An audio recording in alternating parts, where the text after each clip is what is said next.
ఎన్నో పనులు చేస్తుంటాం. కొన్ని సరిగా చేస్తాం, ఇంకొన్ని సరిగా చెయ్యలేం. లోపల దడుపుగా ఉంటుంది.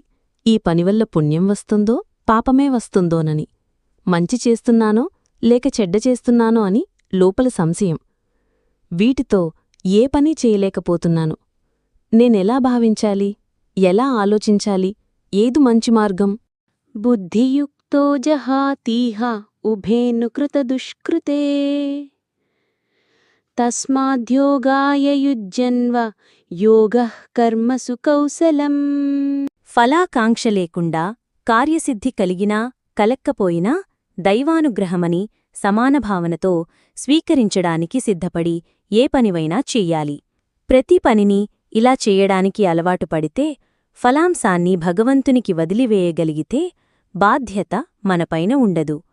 మనసు ఎమ్మదిగా ఉంటుంది. ఏ రకమైన పుణ్యపాపాలు మనకంటవు. కనుక ఈ భావనను పెంపొందించుకుని ప్రయత్నాలు చెయ్యడం నేర్చుకోండి. కర్మలలాచరిస్తూ కూడా ఫలాపేక్ష లేకుండా సమావభావనతో ఉండటం, పుణ్యపాప సంబంధం లేకుండా చేసుకోవడమే నేర్పరితనం. దీన్నే యోగమంటారు. ఇలాంటి భావన మీక్కుంటే మీరు ఏవైనా ధైర్యంగా చేయవచ్చు.